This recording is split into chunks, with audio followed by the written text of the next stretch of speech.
My brain was swelling and I was losing consciousness. I closed my eyes and I woke up on the other side. So you witnessed phone calls that were being made while you were out of your body? Yeah. And how did that get confirmed? Did they bring it up, or did you brought it up seeing them and they were like, oh my God, that happened? Yep. Wow. You downloaded all that information to understand a lifetime of what was going to happen. Yeah, because there's no why and there's no explanation needed. Time and space cease to exist. I've never painted in my life. I can now paint. What the heck? Right? I need a near-death experience. I started painting recently. It's trash. Amber, I want to thank you again for being on. This is your second appearance on Dead Talk, so I don't know if that's a congratulations or a punishment.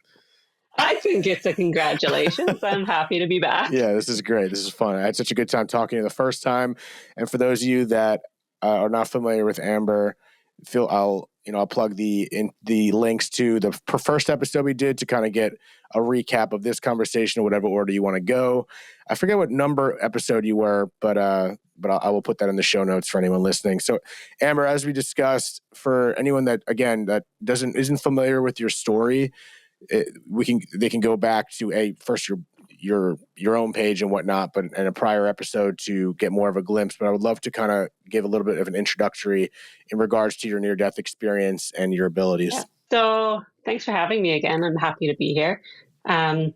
So I had a massive stroke in December of 2021 that caused a secondary stroke. So I was very, very unwell. I won't go into the whole stroke stuff because it's, you can go watch the other one because it was kind of long. But I went to the hospital. They tried to treat the stroke and it didn't work. There's a medication they give you to stop strokes, but mine was already completed. So the entire artery was affected. And I live in not a small town, but a fairly small town. And my hospital can't do the brain surgery to bust the clot. And so they airlifted me to a different hospital that is about 2 hours away. And in the helicopter, I was very quickly coming to the point of death. My brain was swelling and I was losing consciousness. And I closed my eyes and I woke up on the other side in a beautiful, beautiful garden with my guides who I already knew. And there was also some of my family members there and some of my pets. And I don't know if I mentioned it last time, but one of my dogs was there that was not dead. And I was like, what the heck? Like most of these other people are dead. And I was aware that they were. But my dog was there and I'm like, well, that's weird. She died 4 days after the stroke. So it's like she had dementia already and she was 17, almost 18. And so I think she was kind of like humans when they have dementia, they can kind of see the other side, feel the other side, speak to people on the other side. They're not hallucinating, when they say, oh, I saw my parent or whatever. And I saw, also, there were some of my other lives, and I was there to make a choice. And nobody told me what to do, but I had to decide whether or not I wanted to come back into this body and into this life. And now, 2 years down the road, I think it was a great choice. When I first came back, I was not feeling the choice because it was so hard. It was so difficult. They told me the first 18 months after the stroke would be the most difficult time of my life, and they were not lying. But I was on the other side. In human time, it was not that long. I was in the helicopter when I left my body. My body was not dead. So some people have NDEs and their heart stops and they are actually dead. I was clinging to life. And so I was on the other side while I was in the helicopter. And then I landed in Victoria. And very quickly, I had a grand mal seizure because of the brain swelling. And then I went back into my body after that seizure.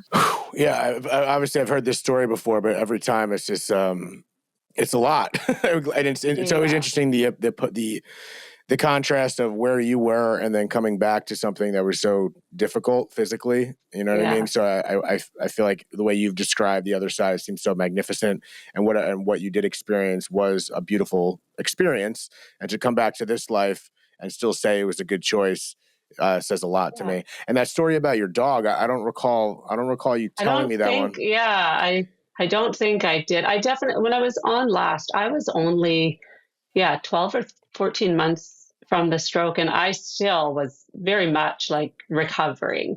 I still didn't have control over some things. I went back and watched it because I didn't want to repeat myself a lot, and holy did I swear.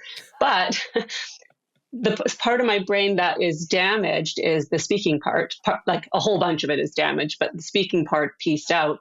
But swearing and singing is on the other side of your brain. And so I had aphasia, I still do. And I would replace words like with the F word Wow. because it just came. I didn't realize I was doing it. I'm like, holy smokes, I really had a trucker mouth. Maybe that's what I have, but I thought I was just blamed it on coming from the East Coast and Jersey. So I'll look into that one. Excuse me, but that the one with the dog, where you said your dog came to you when you were on the other side after your near death Yeah. experience, and then passed 4 days later. Is that Yeah. I don't know if I've heard that before. Usually, when people cross over, what I've heard in these near death experiences, they see people that are already deceased, as you alluded to. Yeah. But what does that say? I think again, I think she had been suffering from dementia for over a year. She was very old, and so I think maybe dogs are just like us. When we have those breaks with reality that dementia sort of gives us, the barrier to the other side, essentially, the veil kind of lifts, and you can see it. And so I think it also was there to provide me comfort because I was still in the ICU, the neuro ICU, when she died. And I think it would have been very hard to process. Like I had a stroke, I almost died. Now my dogs, it was like a bad country song. And it gave me comfort. And well, me, not my husband, my poor husband came into the room to tell me she had died. And I actually laughed because I was like, what? Like everything made sense, but also I was not good at controlling the emotions. But she was alive, and also my kids and husband, their spirits were there while I was making the decision, and they're obviously alive. So, on the other side, our higher self is always there. I don't think I understood that dogs are kind of the same. I thought they come here, they live, they go back, but they must be similar to us. So when if you see people that are still alive on the other side, I could already hear people thinking that would support the notion of, okay, this is just someone's brain playing tricks on them. Because Yeah, I feel like when like a lot of the anecdotal evidence when I talk about it, it's like, oh, how come it's always people that are deceased? It's usually, I've rarely heard stories of people that are still alive coming through. So to me, it's like that is enough data to me to be like, okay, that at least tells us something. But when you hear people that are still alive coming through, how do you explain that as opposed to a brain trickery and then something being real as you know it? I think honestly, the human mind can't really say. Even I can't say. Like there, 100% is a chance. I made it all up. I am not, um, going to preach that what I feel and saw is 100% reality for everyone because I did have a massive brain injury. But for me, it was so real, and it like I could see everything, and I could see not just me, like I could see my body, I could see my entire family. So I could see my kids, I could see my parents, my sisters, everybody that knew that I had the stroke as they were packing and getting ready to come to this next hospital. I could see all of them and I could tell them what they were doing, even though I obviously wasn't there. Mm-hmm. So how can sort of how could I know that? I'm Yeah. in a helicopter, essentially dying, but I could tell my family that, my kids and stuff stopped at a fast food restaurant, that my sister was having stomach issues as she does when she's stressed. So her packing took a little bit longer than the average, right? How could I know all of that? As far as like my dog being there, we're all there all of the time. our higher self. When all these people are sort of preaching, hey, you need to learn to connect to your highest self, that's essentially sort of your soul on the other side. And that part of you stays there, at least in my beliefs. Do you mind tapping into that story real quick? 'Cause so when you were on the other side, you said you witnessed things that are happening on Earth while you were there, and you corroborated that with the people that you said you saw. So can you tap into what was the story with the fast food and your sister's stomach? Well, like as soon as I left my body, I wasn't fully like detached, as in I didn't care about myself. I just knew, I understood the higher purpose and everything, but it didn't stop me from like checking on people. So like I would be making the decision and talking to my guides, whatever, and I would kind of look or tune in to everyone here. So I could see that they were okay and that the plan was going to be okay and my choice was going to be okay. And so I could, at the same time I was there making this decision, my guides or myself could show my kids in the car with my parents, my husband beside me in the helicopter holding my hand. And certain things were super like funny. He didn't understand a lot of medical stuff. He still doesn't. He kind of tries to avoid it because it stresses him out. Um, I could see him watching me start to have the seizure. And there was a young nurse in the room that if she got freaked out and didn't know what to do. And so my husband went into the hallway and started yelling, somebody come and help. How could I know all of that was happening when I was completely unconscious? I think it would be easier maybe that my husband thing because I was actually in the room, but with my kids, my sisters, and everybody that knew, I could see and hear people calling more people to tell them I had had a stroke. So you witnessed phone calls that were being made while you were out of your body? Yeah. Not in my room, in the room with me. They were all in a different town. There was like a storm. It took everybody a few hours to get up to where I was. And how did that get confirmed? Did they bring it up, or did you brought it up seeing them and they were like, oh my God, that happened? Yep. I couldn't talk. When I first woke up, I couldn't talk. I was completely paralyzed on my left side. I only had 2 words, my sister's name and the F word. So I had to learn everything over again. But as soon as I started having words, I started telling literally anyone who would listen. And a symptom of the type of brain injury I have is I repeat myself or did then. And so anybody who came into the room, I would just start talking. They probably thought I was nuts. And I would be like, I saw my dog and I got to see all my family and I know everything's going to be okay and blah, blah, blah. And I would tell anyone and everyone that would listen. And so just slowly over time, I made my family confirm what I saw and did because I needed for like my own peace to know that I wasn't just hallucinating. And so I would make them talk about it and I would say, did this happen? Did that happen? And I would make them confirm it over and over and over again because I also had short-term memory loss. And so I would forget that I'd already confirmed it. See, it's those stories that are remarkable. And again, it's anecdotal. And it's those stories that are, you can't really deny that especially when you have that experience and that's enough. And I think it also answers, in regards to your dog, it answers the question that I get a lot about, do our pets go to the other side and will we meet with them again? So I think that pretty much solidifies that answer. 2 other ones of my pets were there as well, but they were dead, like long dead. A Chihuahua that I had in my 20s and then a kind of little mutt that I had in my teens. And they were both there as well. Molly was the only one that was still alive for 4 more days. Yeah, I think that's going to make people a little bit more happy to hear that. For exclusive access to bonus content, new episodes, and more, check out our Patreon account for only $5 a month. Link is in the description. I want to get into the lessons that you've learned and a little bit more about your spirit guides. But before I do that, one thing I do want to highlight that I know we've spoke about in the past and what you just brought up is that you had a choice. So you had a choice, and again, no one forced it upon you. You had a choice to come back and a choice to stay there. Yeah. So is that always happening whenever we cross over and people come back? Is there always a choice?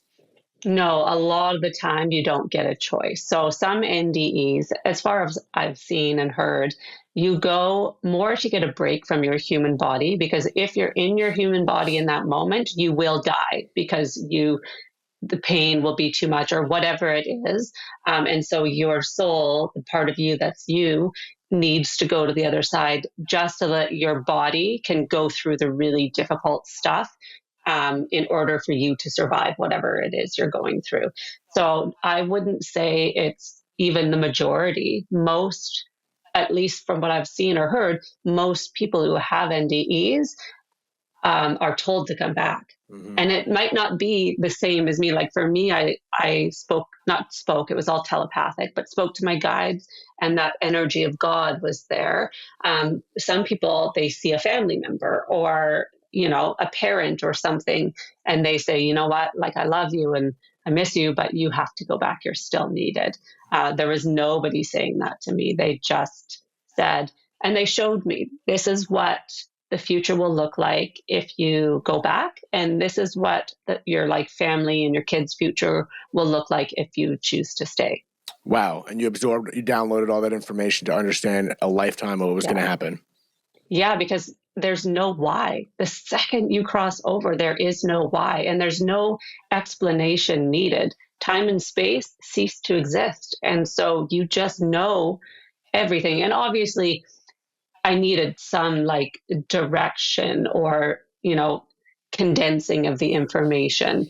So my guides kind of did like a little bit of like bullet points, like you will, write 3 books. You will help the collective consciousness move forward. You'll this, that, you're that.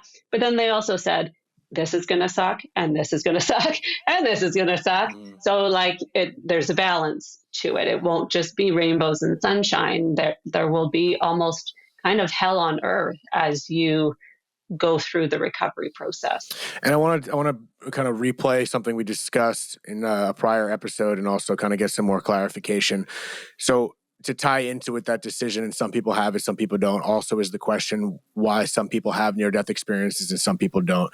And you answered that question the last time, and it kind of went in line with part of your answer that got a lot of confusion on one of the posts that we had when you were talking about soul ages and how those soul ages, correct me if I'm wrong, apply to why some people may see something if they're a young soul. And when I say soul ages, specifically not biological age, because a lot of people confuse that, like, oh no, I've had a child that had an experience that I had to clarify over and over again. She's not talking about biological age. She's talking about soul ages. Yeah. So your explanation as to why some people have a near-death experience and some don't was based on those soul ages and whether it was right for them to see something or not see something. Yeah. Can you explain that? We only have to learn certain lessons once. And once we've done it in one life, we don't have to continue to do it in other lives.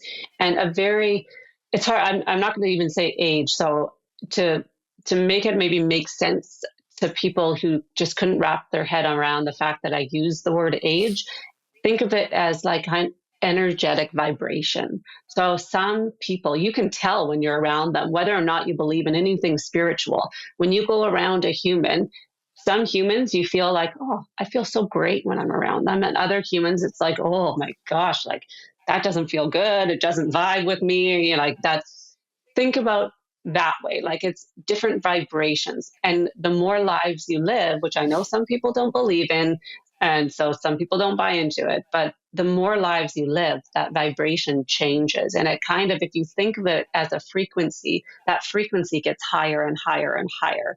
And so a very kind of younger or lower vibrational human in the very beginning stages of living lives will not have an NDE, because if you cross over, it is like the most amazing feeling place. It's our home essentially. And you will not want to come back. Like that's just full stop. You'll be like, absolutely not. Being human is hard. It sucks. Why did I sign up for that? I'm not going back. And so certain people just see black when they die, because if they see anything else, they won't wake up again. And our souls decide that before we come into this life. And thank you for clarifying that. In regards to that question, that's the next thing I want to cover in regards to you're saying we chose this prior to being born. A lot of the people in regards to the debate, if you will, in regards to what happens after we pass, they say, oh, it's just, like, even Neil deGrasse Tyson brought it up. He's like, do you remember before you were born? And we're like, no, of course I don't. He's like, well, that's exactly what happens after we pass, because you don't remember before you're born, what was happening? It's the same thing. Nothing happens, X, Y, Z. So what is that amnesia that you discuss in regards to why we don't remember anything before we were born, and people leveraging that as a theory as to why nothing happens? I call it like human amnesia. And if you talk to any kid under the age of 5, they do most of the time remember something. If you probe, sort of, or they'll come bring up things that is like, what are you talking about? No, you never did that. Um, if we fully remember the other side, we won't stay here. Honestly, it is that good. And so we need to not remember. But now, as we're sort of moving forward in our collective enlightenment, more people are being born kind of like me, or people are being born wanting to discover something else, or the whys of, our beliefs and stuff. People like you, where it's like, you might not get on board with all of it, but there's just this questioning of like, why? Like, I just want to know. And slowly, as we are moving forward in our energetic enlightenment, we're going to question it more. We're going to start delving into it more. And we will start to be able to remember some of what is on the other side. We just aren't quite there. We need to forget how good it is in order to really settle into this life. I don't believe in hell, and people can fight me on that till the end of time. The closest to like the biblical hell is a human life. It's so hard. Like, I don't think I've met a human who hasn't suffered in some way. As we become more connected, we've never been more alone. And it's so hard and frustrating. And if you can remember a time where none of those struggles existed and everything was light and love, you're going to want to go there. Then what is the lesson of being human, in a sense? After this, we'll tap into the lessons that you've learned.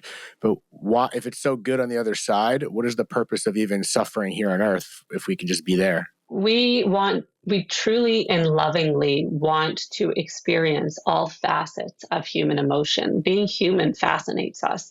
And we want to, like, through suffering, we gain enlightenment. Through learning and walking through lessons, our vibration or our frequency grows and grows. And we want to all come together and be at that same vibrational frequency. So as humans, we always like an end, right? We like to learn, then we have a test, and then we have an end. And that's not necessarily how it works when it comes to the other side. It's all malleable. Time doesn't exist. So even though right now I'm sitting here talking to you, and this is my present moment, I am also living lives in the past, in the future, right now, and it all works together to achieve this collective enlightenment. The purpose is just to learn and experience all things human. And we want to, like, we plan our lives perfectly in their imperfection. When I say we plan our lives or we choose our lives, I am in no way meaning humans plan it all. We don't. Like, there is no way a child would ever choose to be abused. We would not ever choose to be in an abusive relationship or be born in a war-torn country, or that's like, humans do not choose that. These lessons or these themes are thought about before we come here. I think when I say we choose and we, like, I chose to have a stroke. Like, what are you talking about? I chose to suffer and be paralyzed? Absolutely not. But I know that I, as a soul, knew I would be strong enough to walk through it all. That's a fascinating take. That's a different angle that I've thought about, and what we discussed last time about what we choose. That clarifies a personal question that I had. This is an off the rocker question. I'll bring it back eventually. But what about other life? Like, my brain, I think about how big the universe is and what else is going on there and what's undiscovered. And of course, now we're seeing more about aliens or other life forms across the universe. But a lot of these discussions when it comes to NDEs is in regards to Earth, us as humans. What about the thought process of other life throughout the universe, whatever that may be, humanoids, aliens, this, that, the other? I've never heard any stories about that coming through. Does that say anything about the existence of other life, or is there other life out there that isn't related to us? Like, do you have any opinion on that? There's a lot of other dimensions. And so my guides, at least, so nobody get mad at me. I'm going to say this is from my guides. They have let me know like 70% of like alien activity, I put it in quotations because not technically aliens, is us from future dimensions coming back to assist. Because they know where we've made a mistake or we need to change or we need to grow or whatever it is. So 70% of like alien activity, of which the government is kind of aware of some of it, is mostly us. The other 30%, yes, there are other dimensions, infinite other dimensions, and some of them don't have the time and space restraints that we do. So they can exist differently than us. So this is getting real kind of odd, and some people have a really hard time kind of wrapping their heads No, around this is this. But awesome. things like Atlantis, right? How many people have talked about it? And it's apparently under the sea. It's not technically under the sea. It is for us, but actual Atlantis does exist in another dimension under the sea for us, but in their dimension there is no sea there. So it just exists in a regular time dimension where they are existing at the same kind of time as us, but different dimension, if that makes sense. Same with, things like Sasquatches. They do exist on our Earth, but it is another dimension. So occasionally people can see them through the dimension, but the average person probably can't. If that makes sense. Yeah. I know. No, it's people awesome. are going to think I'm totally nuts. I'm like, all right. I mean, some people think the Earth is flat, so I don't know. That's a shot fired right there, but it's okay. No, that's a question that just came to me. I was just curious about that. I haven't asked anyone that. Okay, so can we get into your spirit guides and then I guess parlay that with the lessons that you've learned and maybe overall lessons that may be applied to the general populace? Perhaps I know you did cover in regards to we're all here to learn, so I think that's one of them. But explain what a spirit guide is, and then can we tap into the spirit guides that you discovered? Every human on this planet has at least one spirit guide. Usually we have 2 or 3, sometimes more. And we have our permanent guides that are with us from the moment, well, even before we come into this life, and we debrief with them after we cross over. And then we have infinite temporary guides that will come in and out as needed. So if you get like cancer, you will have a guide that will come help you do that. If you lose somebody close to you, you will have a temporary guide that will help you walk through that. But we have our permanent guides all the time. When I accepted my gifts, it took me a while to get to know my guides. So I have 3, Gail, Jessica, and Peter. Gail is like a wise, kind of loving grandma. She loves healing. She loves just the human aspect and the learning. Jessica is like a young, sort of blonde bombshell. She looks about 21. They don't actually have ages, but and she loves animals. She loves singing, and she loves making light of uncomfortable things. So if I'm talking about something super uncomfortable and I don't want to say it, sometimes she'll make me sing it, or she'll make a really inappropriate joke, which is just great. And then Peter, his name is not Peter. I gave him that name because it's kind of, to me, non-threatening. His name is something else like Ra or Ka or something weird. And he is kind of a higher dimensional being. I don't channel him that much. He only comes in when I talk about bigger world things. He's not necessarily interested in like everyday kind of human things and parts of my life. He speaks different, takes a lot of pauses and uses lots of long words and stuff. And so they help me exist and live. I feel like I'm lucky because I can see them. And Gail and Jessica were there when I had the NDE that I talked with them. Peter wasn't, but I didn't need him there. So those are my guides. So how does that come through to you? Like, are you seeing them constantly? Is it energy? Do you see a person? How do they speak to you? What do you hear? And how does that differentiate between like my spirit guides? Like, I don't see or hear anything. So I used to need to see them because I was very skeptical that they were there and I was actually talking to them.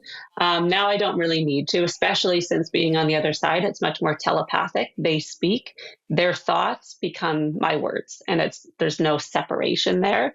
And now when I work and I do groups, I channel pretty much everybody's stuff through them.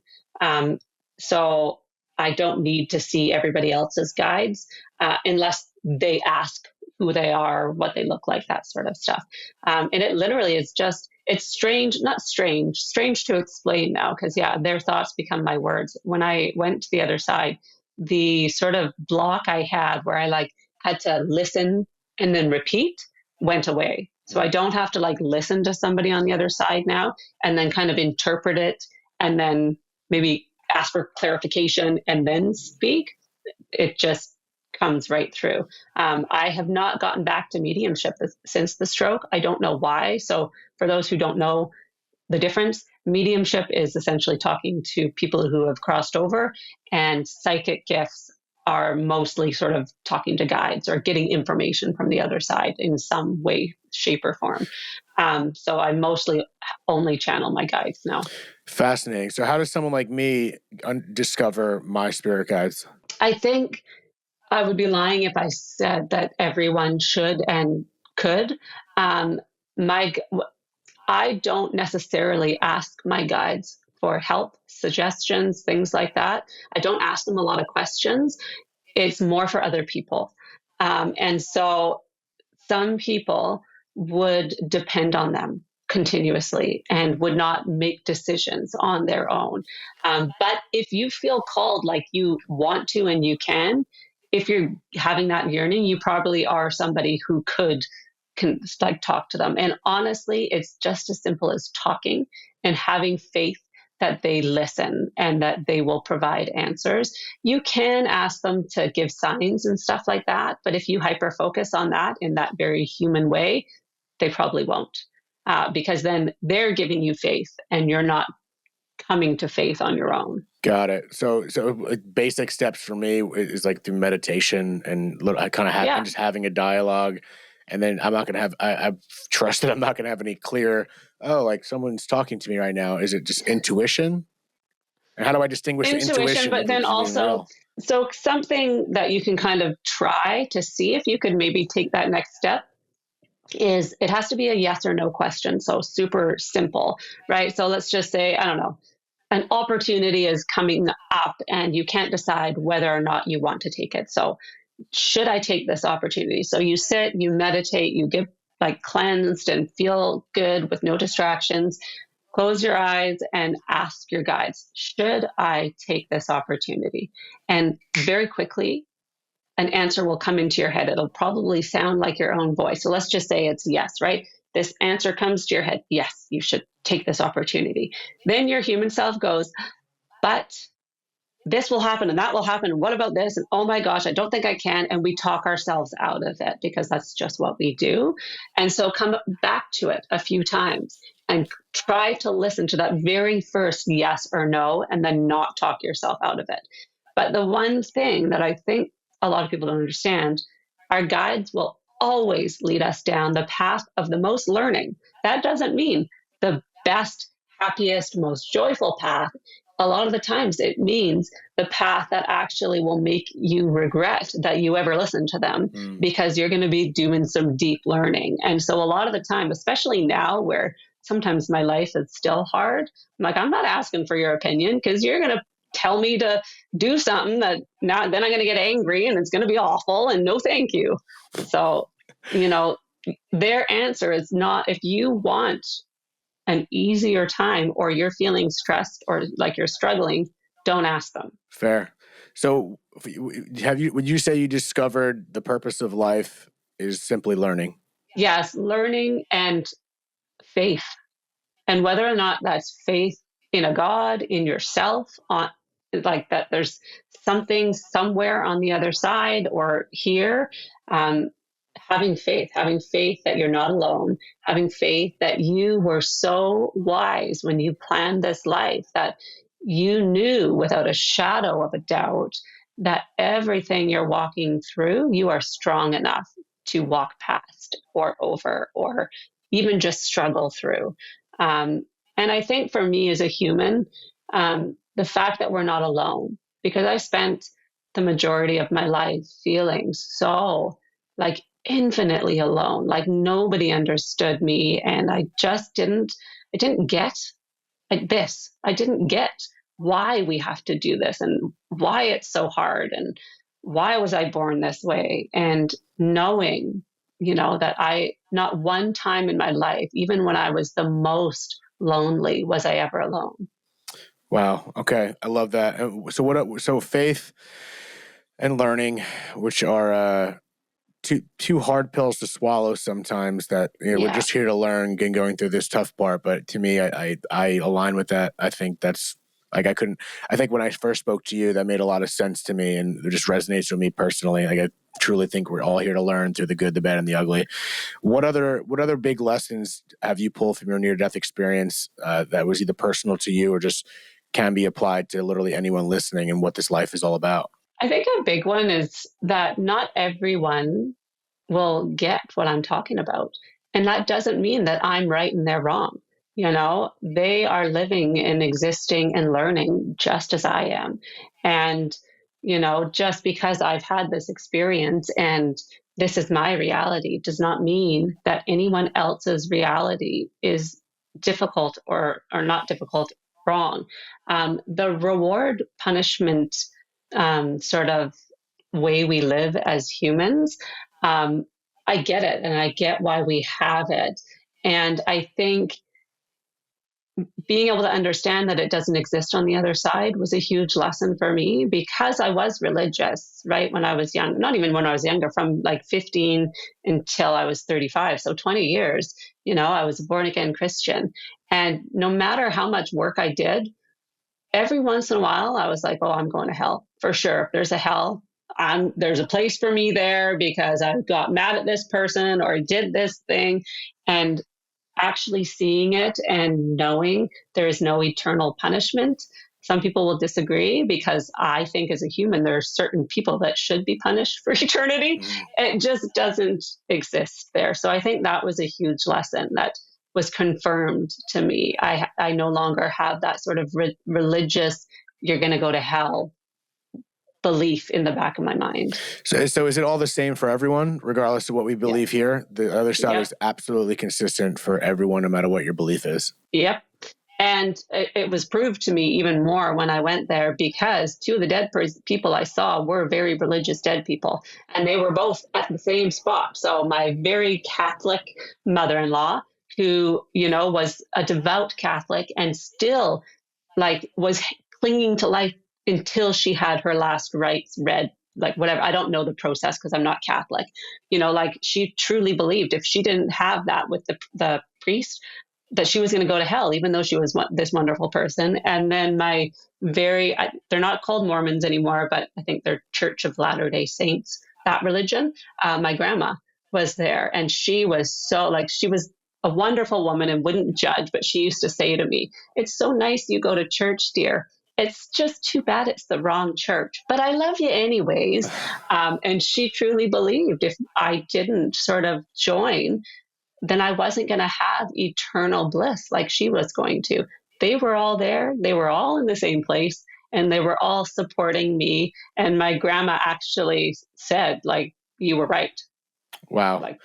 Yeah, that's always a big talking point. And so when I hear all these near-death experience stories, what is it about? Like, I have seen a lot of consistencies that, alludes to what you were saying, that we all end up in the same place, regardless of our beliefs here as a human. But what is the explanation between the difference in NDEs? Like, how come there's such a vast difference in the experiences in the sense of what you see and just the little nitty-gritty details of these experiences? What are those differences if we are going to the same place? How come when everyone dies or has these near-death experiences, we're not all seeing the same exact tunnel or the same exact visions, X, Y, Z? Yeah. I think, again, it's individual to your lessons and your learning and where you're at. If somebody who lives in the middle of nowhere and has never experienced religion all of a sudden has an NDE with a God they don't know or understand, it's not going to mean as much to them. It's as individual to each person as anything else. Even though for me, yes, it was very real, it was tailored to what I needed and what I believed. And that is because I planned this life, and I obviously planned the NDE before I got here. I think, kind of an overview. Did I talk about the rain cloud and raindrop thing in the last? Does I this ring a don't. That bell? doesn't ring a bell now.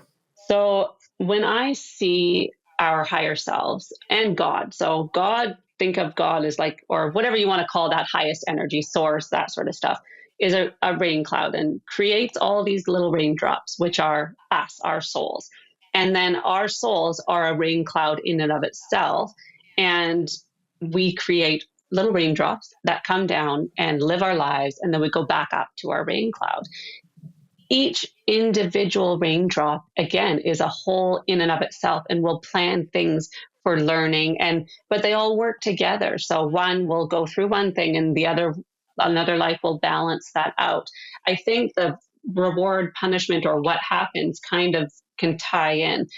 If, let's just say, it's infinite, so a lot of lives, let's say 150, and there's one raindrop that's just a bad seed. People always bring up things like Hitler or like serial killers, that sort of stuff. One raindrop out of infinite raindrops, do we punish the entire rain cloud because one raindrop sucks? Right? That's how our beliefs and our ways of living and the things we'll experience are so individual. And with NDEs, it's the same. We plan or choose what we need to see. So, in a sense that there's multiple raindrops, and the topic of Hitler, he was Hitler in that lifetime, but it's possible that Hitler was a great person in another past life. Yes. That's wild. That's a wild thought. It's 100% for sure, right? We will live. Like, they can't even put a number on it. And a lot of people don't believe in reincarnation and that sort of stuff. And that's totally fine, because that is what you need to believe in this lifetime. But I can see some of my other lives. And when I was on the other side, there was an entire group of people standing just up the garden, and they were a bunch of my other lives. There were men, women, every race, every culture, from all through time. So people from thousands of years ago, people from the future, and none of them really looked super similar. I could recognize pieces of me in them, and they will all plan their own lives. And I guarantee not every one of those people were perfect or wonderful or kind. God, yeah. So, God, I don't know why I said spit out God there. I don't know. It's so, I love this stuff. It's so fascinating to me. But then the next question I have is, okay, if we don't reincarnate and we get to a point where we're not going to go to another life or come back, what are we doing up there? So as far, or over there or here, I don't know. Yeah, I have certain things that I don't want to know, because I don't know. I don't know why. Anyway, so as far as I've let them tell me, we're this rain cloud. The raindrops are created. We create our own rain clouds, and then we create raindrops. Once that cloud is kind of happy, like, okay, I'm feeling very enlightened and I'm feeling wonderful, essentially we go back to that biggest rain cloud and become part of the collective enlightenment, and but we can kind of choose whatever. We can choose to be a guide. We can choose to stay on the other side, help people crossing over, or watch our ancestors. We can do whatever we so choose. And our higher self is always over there, right? So, let's just say somebody loses a baby. Your baby is not going over there alone to sort of fend for themselves. You are also there to take care of that soul. But a lot of the time, that soul might be a much older soul. So maybe they're taking care of you. The idea of eternity is, like, in my head, freaks me out. And I'm just assuming, since time doesn't really exist there, so I'm assuming boredom doesn't exist over there. So, like, even though we're there forever, it's like there's no acknowledgement of that. So there's no time of like, oh my God, I'm still here. I still got to do this. It's just, we're good. No, we're good. Because it's all happening at the same time, right? We think of eternity as forward. Yeah. Like it's going on forever and ever and ever. That's not actually how it is. It's all existing now at the same time. And like, just to speak to the boredom, I swear it felt like for 50 years, I just felt my feet in the grass on the other side, because through the grass, I could feel everything around me, and I could tap into everybody's emotions and feelings, even the flowers and the water. And then I would walk over and go, there was a little creek, and feel the water on my feet, because every molecule of water radiated that highest source or God or whatever. I think I could have done that for 100 years and not even blinked, because it was that insanely amazing to do and feel and participate in. When you describe it like that, it's like, I want to get, as a human man, I'm like, I want to get these lessons over with. That sounds so much better. Right? So I better learn some shit quick, because you're selling a hard pitch there about how amazing that is on the other side. So my husband's always like, oh my God, I can't wait till I can just eat all day long and not get fat, because he just loves food and he has really high cholesterol. And he's like, oh, I could just eat steak and burgers like all day long. I can't wait. And is that a thing? Like, if on the other side, I just eat burgers all day? If you want, yeah, you can do whatever you want. I don't think we would want to, but you can do whatever you want. Yeah, with all the other things, I'm not sure mozzarella sticks are going to sound as good as they do right now. But oh, I will. I'm gluten-free. I will be eating all the deep fried, everything. Yeah, I'm on a new diet. I'm on a diet the last 5 months that's eating a lot cleaner, which is great. But I'm missing out on all the garbage food that I know is bad for me. But maybe I'll wait for the mozzarella sticks when my time comes. But Amber, I want to thank you for being on here. It's such a fascinating story. I'm sure I'll have you on again. And if there's anything else you want to share, feel free to plug yourself too. If people want to find more information on you and more of your story with your book, of course, and just any maybe hard lessons or XYZ that maybe we didn't get to. I think, at least for this episode, I think people just, regardless of if they agree with anything I've said in this entire thing or think I'm totally crazy, just know that you are not alone. Like, you are not suffering through this human existence. And there is a lot of suffering right now. I know I'm a super strong empath and I can feel it. But you're not alone. And even if you don't believe or have any sort of inkling that there is anything else other than this human life, talk out loud, talk in your head, and just ask for support and guidance and, I guess, love, and know that there is a purpose to all of it, even when it feels like it's a little bit hopeless. I think the sky's the limit when you're human, even compared to last year when I was on. So much has changed. Yeah, I wrote a book, but so much has changed even with me and my understanding of everything. And that doesn't mean it's easy. Just because I have these beliefs, it doesn't mean my life is easy. I get super angry. It is a grieving process. It's kind of like losing somebody you love, because I have had to grieve the old me. I will never do so many of the things that I wanted to do. And so I think the sky's the limit, as long as you can focus on and be grateful for the stuff that has been put in your path. And yes, I did buy a book. A lot of people after the last one said I was faking and I didn't have a stroke. And that actually influenced me a little bit. I have to show you one part. I put pictures of my brain in the book. Oh, wonderful. To show, yes, I had those. This is one of the strokes and this is the other one. So when I said I'm missing 2/3 of this side of my brain, it actually is true. And I'm happy you did that, because I feel like people I saw comments along the same way. Didn't the doctors, they even have a real explanation for how you survived? No, and they still don't. I was blind in my right eye, and I woke up from the NDE, and I'm not blind. I can see perfectly fine. Well, like a 40-year-old, which hold pill bottles like here. Yeah. But yeah. So yeah, I put in some of the medical stuff, but pictures of my actual brain. Because so many people said I know somebody who had your type of stroke. There's no way you're talking and walking. And the other thing that happened after, and it's not something I sell or anything like that, but a couple months after I did the show, my guides were like, you need to paint. I'm like, I can't paint. What are you talking about? And they're like, you just have to try. You need to paint.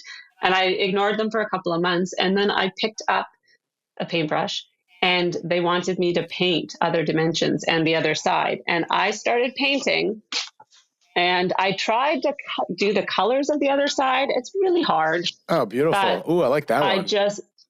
I just started painting, and I've only done like watercolor. That's really good. But and just magically, I've never painted in my life. I can now paint. What the heck? Right? I need a near-death experience. I started painting recently. It's trash.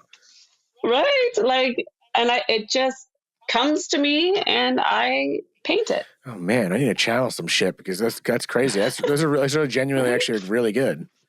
Yeah, I really like. It's so hard. I try so hard to paint like the dimensions of like other dimensions, but this is just watercolor, and watercolor is hard to paint with. But no, it looks amazing. Acrylic is like it's an investment, and I'm just not there yet. Well, there you go. If you get to the other side and you end up coming back, folks, you might come back as the next Picasso, because that's what I'm seeing right now. There you go. Right. All right, Amber, I really appreciate your time. It's always a pleasure to talk with you. And as always, for anyone listening, if you want to find her book, her social media handle, and whatnot, I will plug your information in the show notes. And if you have any questions, actually, I mean, I'm not giving anyone permission to reach out to you, but go find her and you figure out the rest. So Amber, thank you. Oh yes, I'm the West Coast Medium on social media. There we go. And I'm really grateful for your time. And again, we'll obviously stay in touch. And if you need anything from me, just let me know. Thank you so much. All right. Until next time, everyone, we'll connect soon. Ciao. Thank you so much for tuning in to another episode of Dead Talks. Please do not forget to hit the subscribe button and also the notification bell. That'll give you updates as to when we post a new video, more episodes, and more content in general. We are streaming on all the major podcast platforms, including Apple, Spotify, iHeartRadio, Pandora, and all that. And also find us on Instagram at Dead Talks Podcast or www.deadtalks.net. Thank you so much.